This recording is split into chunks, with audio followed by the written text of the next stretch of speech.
நீங்கள் பார்த்து கொண்டிருப்பது உங்கள் ஜாஷுவா டிவி. சகல ஜனங்களுக்கும் நற்செய்தி.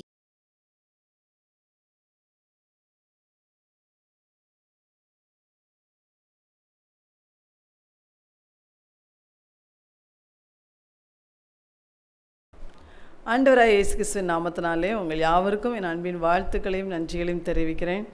ஜோஷுவா டிவி மூலமாய் அவனுடைய வார்த்தையை கேட்டுக்கொண்டிருக்கிறவங்க ஒவ்வொருவரையும் கர்த்தர் தாமே அளவில்லாமல் ஆசீர்வதிப்பாராக. இந்த நாளிலும் தேவன் நம்மோடு பேசி நம்மை ஆசீர்வதிக்க முடியாது அவனுடைய முகத்தை நோக்கி பார்ப்போம். எங்கள் அன்பின் பரலோக பிதாவே, நன்றியோடு ஸ்தோத்திரிக்கிறோம் அப்பா. நம்முடைய பரிசுத்த வார்த்தைக்காய் நாங்கள் காத்திருக்கிறோம் சுவாமி. இப்பொழுதும் வீடுகளிலிருந்து கேட்கிற உங்களுடைய பிள்ளைகள் ஒவ்வொருவரோடும் நீர் பேசுவீராக. அடியாளை மறைத்து கொள்ளும், நீர் மாத்திரம் வெளிப்படும். இயேசுவின் நாமத்தில் பிதாவே, ஆமென். இந்த நாளிலும் தேவன் நம்மோடு பேசும்படியாக கொடுத்த அவருடைய வார்த்தை உன்னத பாட்டு புத்தகம் 1ஆம் அதிகாரம் 3வது வசனம்.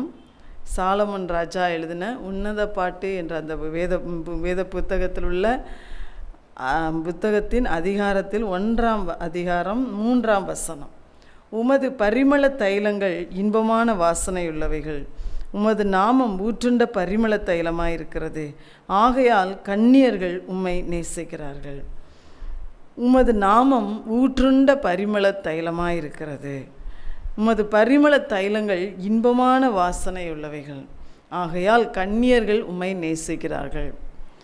உமது நாமம் ஊற்றுண்ட பரிமள தைலமாயிருக்கிறது. இந்த நாளின் தலைப்பு ஊற்றுண்ட பரிமள தைலம். உம்முடைய நாமம் ஊற்றுண்ட பரிமள தைலம் என்று சொல்லும்போது இந்த புத்தகத்திலே ஒரு விதத்தில் உருவகப்படுத்தி எழுதியிருந்தாலும் ஆவிக்குரிய பிரகாரமாய் நம்முடைய ஆண்டவராகிய இயேசு கிறிஸ்து ஊற்றுண்ட பரிமள தைலத்துக்கு ஒப்பானவராயிருக்கிறார். ஆதலால் ஊற்றுண்ட பரிமள தைலமாகிய அவரைத்தான் அவர் மூலமாய் இந்த உலகம் முழுவதிலும் வாசனை வீசிக்கொண்டே இருக்கிறது. உலகம் முழுவதிலும் அந்த வசனத்தில் என்ன போட்டிருக்கு? பரிமள தைலங்கள் இன்பமான வாசனை உள்ளவைகள். பரிமள தைலம் எப்படிப்பட்டது? ஒரு இன்பமான வாசனை அதில் இருக்கிறது. அந்த பாட்டிலை உடைத்து அந்த தைலத்தை பயன்படுத்தும் போது பாருங்கள், அதனுடைய வாசனை அந்த இடம் முழுவதிலும் பரவி இருக்கும். அதில் இருக்கிற எல்லாரையும் அந்த வாசனை கவர்ந்து கொள்ளும். அதுபோல தான் நம்முடைய ஆண்டவராகிய இயேசு கிறிஸ்துவும் கூட அப்படிப்பட்ட வாசனைக்கு ஒப்பானவர். மார்க்குவின் புத்தகம் 14ஆம் அதிகாரத்தில் ஒரு சம்பவம் அந்த இடத்துல சொல்லப்பட்டிருக்கிறது.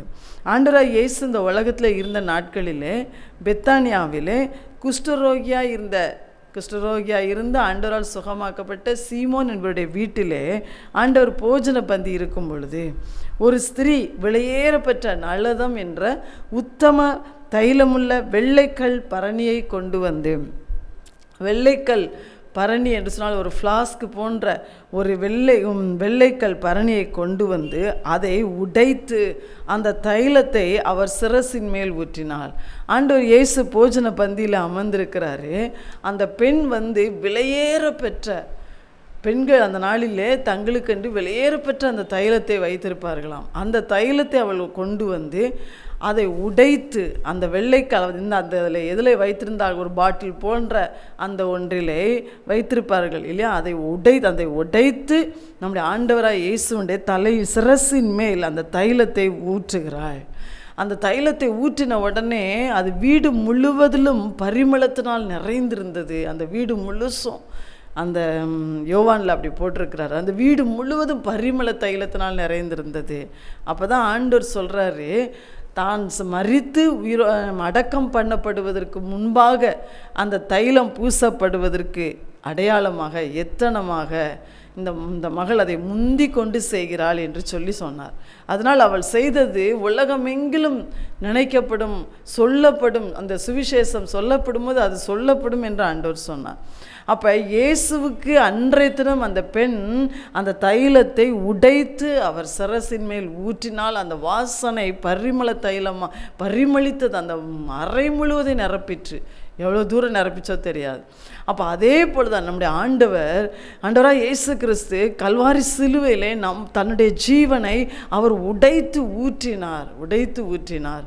உங்களுடைய என்னுடைய பாவங்களுக்காக, நம்முடைய சாபங்களுக்காக, நம்முடைய நோய்கள் பலவீனங்களுக்காக, பாடுகள் துக்கங்களுக்காக, எல்லா விதமான சத்ருவின் வல்லமைகளை அழிப்பதற்காக, சாத்தானுடைய துரைத்தனத்திலிருந்து அதிகாரத்திலிருந்து நம்மளை விடுவிப்பதற்காக ஆண்டவர் தன் ஜீவனை உடைத்து அவர் ஊற்றுகிறார்.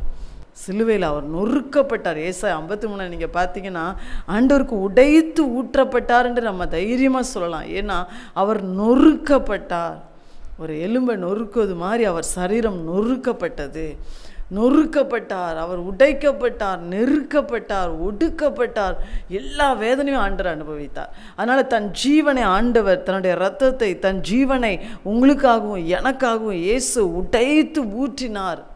அவர் உடைத்து அன்னைக்கு ஊற்றுறதுனால அந்த இயேசுவின் நாமம் இன்றைக்கு உயர்ந்த நாமமாக இருக்கிறது. எல்லா நாமத்திலும் மேலான நாமமாக இருக்கிறது. மேலான நாமமாக இருக்கிறது மாத்திரமல்ல, அந்த நாமம் ஒன்றுதான் இன்றைக்கு உலகம் முழுவதிலும் வாசனையாய் நிரம்பி இருக்கிறது. ஒரு பரிமள தைலத்தை போன்று, ஊற்றுண்ட ஒரு பரிமள தைலத்தை போல உலகம் முழுவதும் இன்றைக்கி அந்த நாமம் வாசனை வீசி கொண்டிருக்கிறது. அந்த நாமத்தினால் ஈர்க்கப்பட்டவங்க இன்றைக்கி கோடிக்கணக்கான ஜனங்கள். வேறு எந்த நாமமும் இப்படி வாசனை வீசினதும் கிடையாது, இப்படி உயர்ந்ததும் கிடையாது. அதனால தான் நம்முடைய ஆண்டவர் ஊற்றுண்ட பரிமள தைலம் என்று வேதம் சொல்லுகிறது. அப்போ இன்றைய தினம் ஆண்டவர் நமக்கு என்ன சொல்லுகிறார் என்றால், உங்களுக்காகவும் எனக்காகவும் அவர் சிலுவையிலே தன்னை உடைத்து ஊற்றினார் அல்லவா.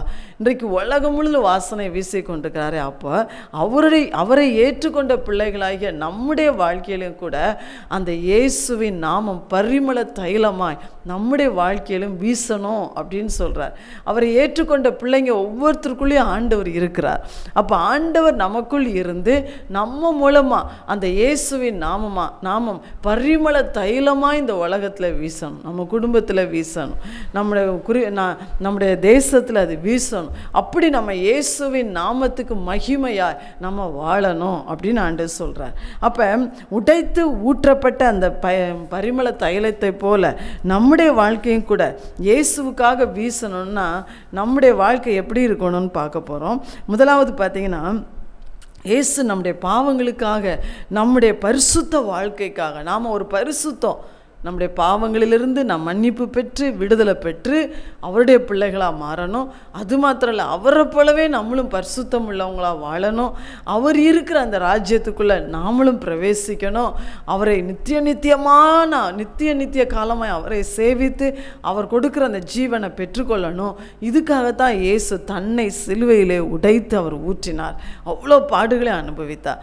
அப்போ ஆண்டவர் சொல்கிறாரு, நீங்களும் நானும் நம்முடைய பாவங்களுக்காக, நாம் செய்த அக்கிரமங்களுக்காக, செய்த அக்கிரமங்களுக்காக நம்முடைய இருதயத்தில் உண்மையாகவே மனஸ்தாபப்பட்டு, உண்மையாகவே வேதனைப்பட்டு, துக்கப்பட்டு, நம்முடைய இருதயத்தை உடைத்து ஆண்டவருடைய சமூகத்தில் ஊற்றி, ஆண்டவரே நான் உமக்கு விரோதமாய் துரோகம் பண்ணிவிட்டேனே, உமக்கு விரோதமாக நான் எவ்வளோ பாவங்களை நான் செய்துட்டேனே, ஆண்டவரே நீ மன்னிங்கப்பா, நான் அன்றைக்கி அதை நினைத்து துக்கப்படுகிறேன், வேதனைப்படுகிறேன் என் இருதயத்தை என்று சொல்லி உங்கள் இருதயத்தை உடைத்து நீங்கள் ஆண்டுடைய சமூகத்தில் உங்கள் பாவங்களுக்காக, நீங்கள் செய்த அக்கிரமங்களுக்காக, நீங்கள் செய்த பலவிதமான தவறுகளுக்காக நீங்கள் உண்மையாய் அவருடைய சமூகத்தில் உங்களை உடைத்து ஊற்றி நீங்கள் ஜெபித்தால், நீங்கள் ஜெபிக்கிறவர்களாக இருந்தால் ஆண்டவர் சொல்கிறாரு, ஒரு முழுமையான பாவ மன்னிப்பு, ஒரு முழுமையான பாவத்தின் விடுதலையை நம்ம பெற்றுக்கொள்ளலாம்.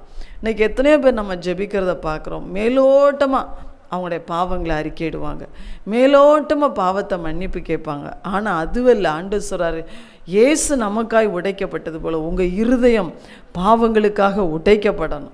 உங்கள் இருதயம் நீங்கள் செய்த அக்கிரமங்களுக்காக உடைக்கப்படணும். உங்கள் இருதயம் நீங்கள் செய்கிற தவறுகளுக்காக உடைக்கப்படணும். நீங்கள் ஒரு வேளை சொல்லலாம், ஒரு நாள் நான் அப்படிலாம் உடைக்கப்பட்டு தான் ஆண்டுடைய பிள்ளையாக மாறி இருக்கிறேன்னு சொல்லலாம், ரொம்ப சந்தோஷம். ஆனால் நாம் தவறு செய்யாதவர்கள் அல்ல. அடுத்து எத்தனையோ தவறுகளை நம்ம செய்கிறோம்.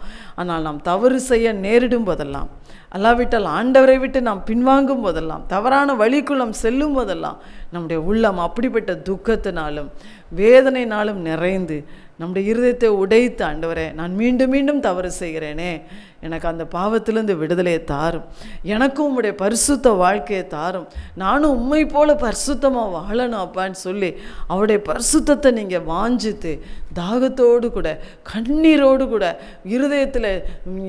இருதயத்தில் ஒரு கதறுதலோடு கூட உடைத்து ஊற்றி நீங்கள் ஜெபிக்கிறவர்களாக இருப்பீர்கள் என்றால் ஆண்டு சொல்லுகிறார், அந்த அப்படிப்பட்ட ஜெபங்கள் தான் நம்முடைய வாழ்க்கையில் இயேசுவின் நாமத்தை மகிமைப்படுத்துகிறது. அப்படி நீங்கள் ஜெபிச்சிட்டிங்கன்னா ஆண்டவர் உங்கள் வாழ்க்கையின் மூலமாய் அந்த பரிமள தைலத்தை, ஊற்றண்ட பரிமள தைலமாகிய இயேசுவின் வாசனையை அவர் வெளியே கொண்டு வருவார், அநேகருக்கு ஆசீர்வாதமாக கொண்டு வர. நீங்கள் ஜெபிக்கிறவங்களா இருக்கலாம், நல்லா ஆண்டவரை துதித்து ஆராதிக்கிறவங்களா இருக்கலாம், ஒருவேளை நீங்கள் ஊழியம் செய்கிறவங்களா கூட இருக்கலாம், ஆனால் நீங்கள் கர்த்தருடைய ஆலயத்துக்கு போகிறவங்களா இருக்கலாம்.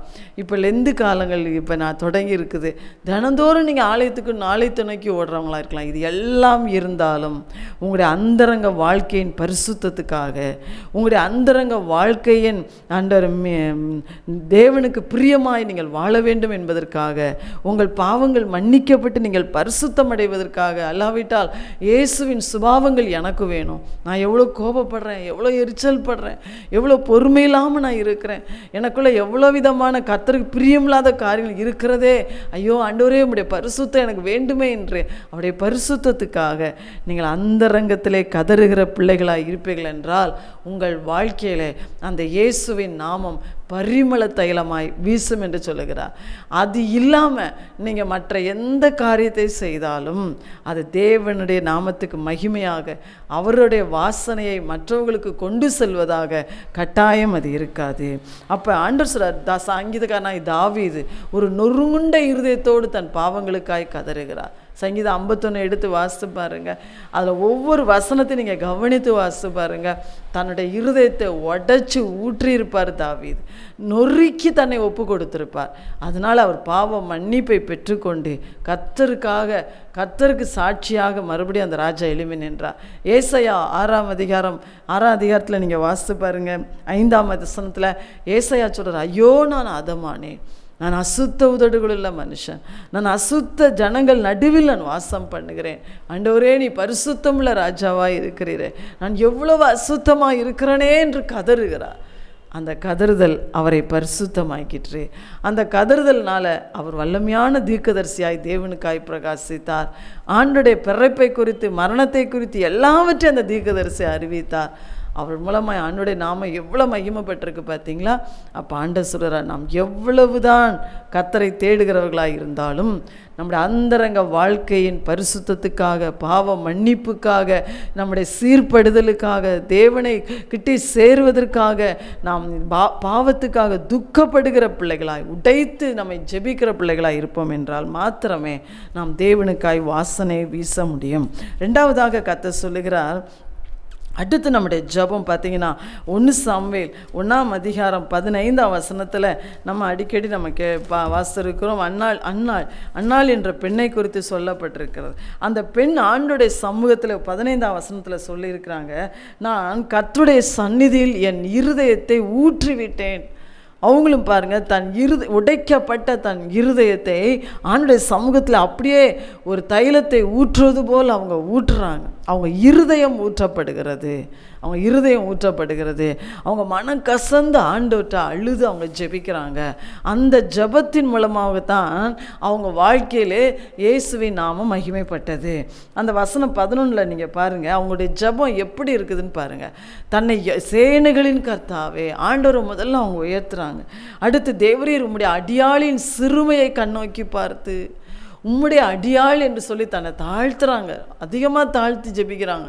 அடியாள் என்று சொன்னால் ஒரு அடிமை, அல்லாவிட்டால் ஒரு பணிப்பெண்ணுக்கு ஒப்பாக, ஒரு வேலைக்கார பெண்ணுக்கு ஒப்பாக தன்னை தாழ்த்துறாங்க. என் சிறுமையை கண்ணோக்கி பாருமையா. அந்த இருதயத்திலிருந்து ஒரு தாழ்மையான விண்ணப்பம், ஒரு உடைந்து போன அந்த இருதயத்திலிருந்து, தனக்கு பிள்ளை இல்லையே, தான் எவ்வளோ சிறுமைப்படுகிறேனே, என்னை எவ்வளவா என் சக்களத்தை துக்கப்படுத்துகிறார்களே, நான் அவமானப்பட்டு வெட்கப்பட்டு நிற்கிறேனே என்று சொல்லி அந்த சூழ்நிலை இருந்தாலும் தேவனிடத்தில் அவங்க பாருங்கள் தன்னை அதிகமாக தாழ்த்துறாங்க. என்னுடைய சிறுமையை கண்ணோக்கி பாருமையா, உமது அடியாளுடைய சிறுமை, அடியாள் என்று சொல்வது ஒரு பணிப்பெண்ணுக்கு ஒப்பானது. அடியாளுடைய சிறுமையை கண்ணோக்கி பாருமையா. உம்முடைய அடியாளை மறக்காமல் நீங்கள் நினச்சிருங்கப்பா. நீங்கள் என்னை நினைத்திருங்க ஆண்டவரே. ஆண்டவருக்கு தெரியும் நம்முடைய இருதயத்திலிருந்து பிறக்கிற விண்ணப்பம் எப்படிப்பட்ட இருதய சிந்தனைகளோடு அது வருதுன்னு ஆண்டவருக்கு தெரியும். நம்ம எவ்வளோ தூரம் நம்மளை தாழ்த்தி நாம் ஜெபிக்கிறோம், எவ்வளோ தூரம் நம்ம உடைந்து நம்ம ஜெபிக்கிறோம், எல்லாம் நம்ம ஆண்டவருக்கு தெரியும். இருதயத்தின் சகல காரியங்களையும் இயேசு அறிந்திருக்கிறார். அவரிடத்துல நம்ம ஒன்றையுமே மறைக்க முடியாது. அப்போ என்னை மறக்காமல் நீங்கள் நினச்சிருங்க. அவங்களுக்கெல்லாம் கொடுத்துக்கிங்களே, எனக்கு கொடுக்கலையே அப்படி சொல்லலை. என்னை மறக்காமல் நினைத்திரளும் ஆண்டவரை அப்படின்னு சொல்லிட்டு என்ன சொல்கிறாங்க, அடுத்து தனக்காகவும் கூட கேட்கல. ஆண்டவரை, நீர் எனக்கு ஒரு ஆண் பிள்ளை, உமது அடியாளுக்கு ஒரு ஆண் பிள்ளை. அவங்களுக்கு எனக்குன்னு சொல்ல அந்த இடத்துல தைரியமே வரல. உமது அடியாளுக்கு ஒரு ஆண் பிள்ளையை கொடுத்தால் அந்த பிள்ளையை சகல நாளும், உயிரோடு இருக்கும் சகல நாளும் நான் உங்களுக்கே கொடுத்துட்றேன் ஆண்டவரை, உங்களுக்கே கொடுத்துட்றேன், என் சிறுமையை மாற்றும் என்று சொல்லி அந்த பெண் தன்னை தாழ்த்தி உடைந்த இருதயத்தோடு தன் இருதயத்தை ஊற்றி கண்ணீரால் அவருடைய பாதத்தை நனைத்து அந்த பெண் ஜெபிக்கிறாங்க. அப்போ ஆண்டவர் சொல்லுகிறார், இன்றைக்கி நாமும் கூட எத்தனையோ கண்ணீரின் பாதையில், கஷ்டத்தின் பாதையில், வேதனைகளின் பாதையில் நம்ம கடந்து போகிறோம் இல்லையா. இந்த வசனத்தை கேட்குறவங்க நீங்கள் அப்படி கடந்து போகலாம், பல பிரச்சனைகளுக்குள்ளே நீங்கள் கடந்து போகலாம். ஆனால் நீங்கள் எந்த பிரச்சனைகளுக்காக உங்களுடைய உள்ளத்தை உடைத்து உங்களை அதிகமாக தேவனுக்கு முன்பாய் தாழ்த்தி தேவனை பாருங்க, சேனைகளின் கர்த்தாவைன்னு உயர்த்துறா. நம்ம எப்படி ஆண்டவரை குறித்து நிறைய வசனங்கள் வேதத்தில் சொல்லப்பட்டிருக்குது. அவரை உயர்த்தி நம்மை மிகவும் தாழ்த்தி உடைந்த உள்ளத்தோடு நம்ம நீதியெல்லாம் அவர்கிட்ட முன்னால் நிறுத்தவே கூடாது. நான் இப்படிலாம் உமக்கு செய்கிறேனே ஆண்டவரே, அப்படிலாம் கூட நிறுத்தலை. அந்த பெண் தன்னுடைய நியாயத்தை எதையுமே அந்த இடத்துல அவங்க சொல்லலை. உம்முடைய அடியாளின் சிறுமையை கண்ணோக்கி பாருமையா, என்னை நினைத்துடலாம். அதே நேரம் ஒரு பொருத்தனையோடு ஜெபிக்கிறாங்க. என்ன பொருத்தனை? தான் பிள்ளையை அவருக்கே கொடுத்துட்றேன்னு சொல்கிறாங்க. அப்போ அதெல்லாம் கர்த்தர் கவனிக்கிறார். ஆண்டவர் சொல்றார், நாமும் கூட நம்மை தாழ்த்தி தேவனுடைய சமூகத்தில் இப்படி நம்மை உடைத்து, நம்முடைய சுயத்தை உடைத்து, நம்முடைய மாம்சத்தை உடைத்து, நமக்கு இருக்கிற பெருமைகளெல்லாம் உடைத்து நம்ம ஆண்டவருடைய சமூகத்தில் கண்ணீரோடு ஜெபிப்போம் என்றால் அந்த ஜெபத்துக்கு கர்த்தர் கொடுக்குற பதில் இருக்குது பார்த்தீங்களா, அந்த பதில் மூலமாக இயேசு மகிமைப்படுவார். ஹல்லேலூயா. நம்ம சாதாரணமாக ஜெபித்து பெற்றுக்கொள்கிறதுக்கும் நாம் உடைக்கப்பட்டு தேவனுடைய சமூகத்தில் ஊற்றுகிற அந்த விண்ணப்பத்திற்கும் நாம் கிடைக்கிற பதிலும் ரொம்ப வித்தியாசமானது. அப்போ பாருங்கள், அன்னைக்கு அன்னாள் அப்படி ஜெபித்ததுனால ஒரு சாம்வேலை பெற்றுக்கொண்டாங்க. அந்த சாம்வேல் தான் இஸ்ரவேல் தீர்க்கதரிசி, நியாயாதிபதியாய் தீர்க்கதரிசியாய் இருந்தே பல வருஷங்கள் அந்த ஜனங்களுக்கு கர்த்தருக்கும் ஆசீர்வாதமான ஒரு பாத்திரமாக இருந்தாங்க. தேவன் அவர் மூலமாய் மகிமைப்பட்டார். அப்போ ஆண்டவர் இன்னைக்கு சொல்கிறார், நமக்கும் அப்படிப்பட்ட நொறுங்குண்ட இருதயம் வேணும், நறுங்குண்ட ஆவி வேணும். நம்ம ஆண்டுடைய சமூகத்தில் நம்மளை உடைத்து ஊற்றுகிற அந்த அனுபவம் நமக்கு வேணும். அப்படிப்பட்ட இருதயம் உங்களுக்குள்ளே இல்லைன்னா ஆண்டவர்கிட்ட கேளுங்க, ஆண்டவரே எனக்கு ஒரு நறுங்குண்ட ஆவியை தாரும். அந்த அன்னாளை போல் நான் ஜெபிக்கணும், ஒரு தாவீதை போல் நான் ஜெபிக்கணும், என் இருதயத்தை உங்களுடைய சமூகத்தில் ஊற்றி நான் ஜெபிக்கணும். நீங்கள் உண்மையிலே அப்படி ஊற்றிட்டீங்கன்னு சொன்னீங்கன்னா அடுத்து நமக்கு துக்கம் வரவே செய்யாது. அந்த அன்னாளுக்கு அடுத்து துக்கம் வரல பார்த்தீங்களா, அதே மாதிரி நமக்கும் துக்கம் வராது. அப்போ ஆண்டவர் சொல்றார், அப்படி உங்கள் உடைந்த உள்ளங்களிலிருந்து தாழ்மையோடு ஏறெடுக்கப்படுகிற ஜபங்களுக்கு கர்த்தர் பதில் கொடுத்து அதிலே அவருடைய வாசனை வீசும் என்று சொல்லுகிறார். அந்த பதில் இருக்கே, அது இயேசுவின் நாமத்தை மகிமைப்படுத்தும். அந்த பதில் பரிமள தைலமாய் இயேசுவின் வாசனையை அநேகருக்குள்ள அது கொண்டு போய் சேர்க்கும். அடுத்து மூன்றாவதாக லூக்கா 22:44 சொல்லப்பட்டிருக்கு. லூக்கா 22:44 இயேசு சிலுவைக்கு போகும் முன்பாக கெத்சமனே தோட்டத்தில் உங்களுக்காகவும் எனக்காகவும் ஜீவனை கொடுக்க முன்பாக அவர் ஜீவனை கொடுக்கத்தான் இந்த உலகத்துக்கு வந்தார். அந்த பிதாவின் சித்தத்தை அவர் நிறைவேற்றுவதற்காக தன்னை ஒப்பு கொடுத்து அவர் ஜெபித்து கொண்டிருக்கிறார். அப்போ அவர் ஜெபிக்கும் போது பாருங்கள், மிகவும் வியாகுலப்பட்டு அதிக ஊக்கத்தோடு ஜெபம் பண்ணினார். அவருடைய வேர்வை இரத்தத்தின் பெருந்துளிகளாய் தரையிலே விழுந்தது. அப்போ ஆண்டவருடைய வேதனை அந்த இடத்துல சொல்ல முடியாத ஒரு வேதனை, மிகவும் வியாகுலம், அதிகமான துக்கம், அதிக ஊக்கத்தோடு ஜெபிக்கிறார். அதாவது கண்ணீரில் அவருடைய வேதனையின் உச்சகட்டமாக அவருடைய இரத்தமே வேர்வையின் பெருந்துளிகளாய் கீழே விழுகிறது. அந்த அளவுக்கு ஆத்ம பாரத்தோடு ஆத்ம வியாகுலத்தோடு மனுக்குலமாகிய உங்களுக்காகவும் எனக்காகவும் அவர் எத்தனை பாடுகளை அனுபவிக்க போகிறார், எவ்வளோ பாவங்களை சுமக்க போகிறார், அதற்காக தன்னை அர்ப்பணித்து பிதாவின் சித்தத்துக்கு தன்னை ஒப்பு கொடுத்து அவர் ஜெபித்து கொண்டிருக்கிறார். அப்படி ஜெபித்து அவர் சிலுவைக்கு வந்து தன்னை உடைத்து ஊற்றினதுனால தான் தன் ஆத்மாவை மரணத்தில் ஊற்றி அவர் ஜெபிக்கிறார்.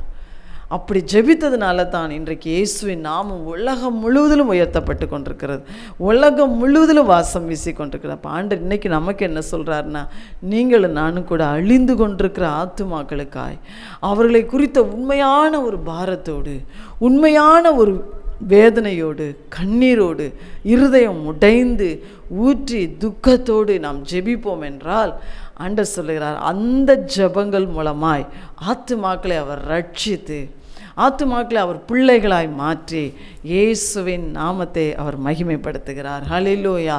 அப்போ அந்த ஆத்துமாக்கள் ரட்சிக்கப்படும் போது இயேசுவின் நாமம் உயர்த்தப்படுகிறது, அந்த இயேசுவின் நாமத்துக்கு மகிமை உண்டாகிறது, இயேசுவின் நாமம் பரிமள தைலமாய் வாசனை வீசுகிறது. நீங்கள் நானும் அழிந்து கொண்டிருக்கிற ஆத்துமாக்களுக்காக நம்ம ஜெபிக்கிறோமா? நம்ம எப்படி ஜெபம் பண்ணுறோம் யோசிச்சு பாருங்க. நம்ம சும்மா ஒரு வறண்ட ஜெபத்தை செய்துட்டு இருக்கிறோமா? ஒரு பாரமே இல்லாத ஒரு ஜெபத்தை நம்ம செய்துட்ருக்குறோமா? நம்ம வீட்டுக்குள்ளே எத்தனையோ பேர் ஆண்டவரை அறியாதவங்க இருக்கிறாங்க, இன்னும் ஏற்றுக்கொள்ளாதவங்க இருக்காங்க, நம்ம கணவர் இருக்காங்க, நம்ம பிள்ளைகள் இருக்கிறாங்க, நம்முடைய உற்றார் உறவினர் இருக்கிறாங்க, நம்முடைய கிராமத்தின் மக்கள், நம்முடைய தேசத்தின் மக்கள் இருக்கிறாங்க. ஆண்டவர் சொல்கிறார், அழிந்து கொண்டிருக்கிற நரக அக்னியை நோக்கி ஓடிக்கொண்டிருக்கிற அந்த ஆத்துமாக்களை குறித்த பாரம் நமக்கு உண்டா? துக்கம் நமக்கு உண்டா? வேதனை உண்டா? அதுக்காக ஒரு நாள் நம்ம ஜெபிக்கிறோமா? அந்த ஜெபம் ஒரு மலட்டு ஜெபமாக இருக்கா? அல்லாவிட்டால் உடைத்து உங்களை ஊற்றி நீங்கள் ஜெபிக்கிறீங்களா? அப்படிப்பட்ட ஜெபத்தை செய்ய நம்முடைய மாம்சத்தினால் முடியாது. ஒருவேளை நமக்காக நம்ம உடைந்து ஊற்றி நம்ம பிரச்சனையை ஜெபம் பண்ணிடுவோம். ஆனால் ஆத்துமாக்களுக்காக நம்ம ஜெபிக்கணும்னா அந்த கிருபை ஆண்டவர் தான் நமக்கு தரணும், ஆண்டவர் தான் நமக்கு தரணும். அப்போ இயேசு தன்னை அப்படியாய் உடைத்து ஊற்றி ஜெபித்தது போல நம்மையும் ஜெபிக்க வைக்க வல்லமை உள்ளவர். நம்ம ஆண்டவர்கிட்ட கேட்போம், ஆண்டவரே அழிந்து கொண்டிருக்கிற ஆத்துமாக்களை குறித்த உங்கள் பாரத்தை எனக்கு தாரும், அந்த நொறுங்குண்ட உடைந்த உள்ளத்தை எனக்கு தாரும். உம்மை போலவே நானும் வியாகுலத்தோடு ஊக்கத்தோடு கண்ணீரோடு ஆத்துமாக்களுக்காய் அழிந்து கொண்டு பாவத்தில் குடியில் விபச்சாரத்தில் இன்னைக்கு போதையில் வாலிபர்கள் எவ்வளோ பேர் எல்லாருக்காகவும் ஆண்டவரை அழிந்து கொண்டிருக்கிற அந்த மக்களுக்காக நான் கண்ணீரோடு ஜெபிக்கணும், பெருமிச்சோடு ஜெபிக்கணும். அப்பா என் இருதயத்தை உடைத்து நான் ஜெபிக்கணும். ஆண்டவரை எனக்கு அந்த பாரமுள்ள ஜெப ஆவியை தாரும். நீங்கள் கேட்டு பாருங்க, இயேசு கெத்சமனேல கதர்னது போல நம்மையும் கதற வைப்பா. அப்படிப்பட்ட ஜெபங்கள் இயேசுவின் நாமத்துக்கு மகிமையை கொண்டு வருகிறது. அப்படிப்பட்ட ஜெபங்கள் தான் ஆண்டுடைய பிள்ளை ஆத்துமாக்களை அழிவிலிருந்து பாதுகாக்கிறது. அப்படிப்பட்ட ஜெபங்கள் ஆத்துமாக்களை ரட்சிக்கிறது. அது மாத்திரம் இல்லை, இயேசுவின் நாமம் மகிமைப்படுகிறது. அவருடைய ஊற்றுண்ட ஒரு பரிமள தைலம் எப்படி வாசனை வீசுகிறதோ அதே போல் அவருடைய நாமம் வாசனை வீசி அநேகரை அவர் பக்கமாய் இழுத்து கொள்கிறது என்று கர்த்தர் சொல்கிறார். அப்படிப்பட்ட ஒரு நறுங்குண்ட இருதயமாய் நம்முடைய பாவங்களுக்காக நம்முடைய காரியங்களிலே ஆண்டவருடைய நாமம் மகிமைப்படுவதற்காக அழிந்து கொண்டிருக்கிற ஆத்துமாக்களுக்காக ஜெபிக்க நம்மளை ஒப்பு கொடுப்போமா? ஆண்டவர் அப்பொழுது கட்டாயம் அந்த கிருபையை நமக்கு தருவார். ஜெபம் பண்ணுவோம். எங்களை அன்பின் பரலோக பிதாவே, உம்மை நன்றியோடு துதிக்கிறோம்ப்பா. ஊற்றுண்ட பரிமள தைலமே உம்மை ஸ்தோத்திரிக்கிறோம் ஐயா. உம்முடைய வார்த்தையை கேட்குறேங்க எல்லாருக்குள்ளும் அப்படிப்பட்ட ஒரு நறுங்குண்ட ஆவியை தாரு சுவாமி. எங்களுடைய பாவங்கள் என்று வரும்போது எங்களுடைய உள்ளம் உடைக்கப்படட்டும் அப்பா. அது கடினமாக இருக்கக்கூடாது, ஒரு மேலோட்டமான ஒரு அர்ப்பணிப்பு எங்களுக்குள்ளே இருக்கக்கூடாது. நாங்கள் எங்களை உள்ளங்களை உடைத்து ஊற்றி உண்மையாகவே உங்களுடைய சமூகத்தில் வந்து நாங்கள் பாவங்களுக்காய் மனஸ்தாபப்பட்டு பரிசுத்தத்துக்காய் ஜெபிக்கிற அந்த நொறுங்குண்ட ஆவி உங்களுடைய வசனத்தை கேட்கிற எல்லார் மேலும் ஊற்றப்படட்டும் அப்பா. எங்களுடைய காரியங்களுக்கு அந்நாளே போல எங்களை தாழ்த்தி எங்களை உடைத்து ஊற்றி ஜெபிக்கிற அந்த ஜபாவினால் எங்களை நிரப்பு சுவாமி. அது மாத்திரம் அழிந்து கொண்டிருக்கிற ஆத்துமாக்களுக்காய் உம்மை போல வியாகுலத்தோடு ஊக்கத்தோடு ஜெபிக்கிற அந்த பாரமுள்ள ஜபாவி இன்னைக்கு வசனத்தை கேட்குறவங்க எல்லார் மேலேயும் ஊற்றப்படட்டும் அப்பா. அதன் மூலமாய் ஊற்றுண்ட பரிமள தைலமாய் உங்கள் நாமம் வாசனை வீசட்டும், மகிமைப்படட்டும். நீர் அப்படி செய்வதற்காய் நன்றி. இயேசுவின் நாமத்தில் பிதாவே, ஆமென்.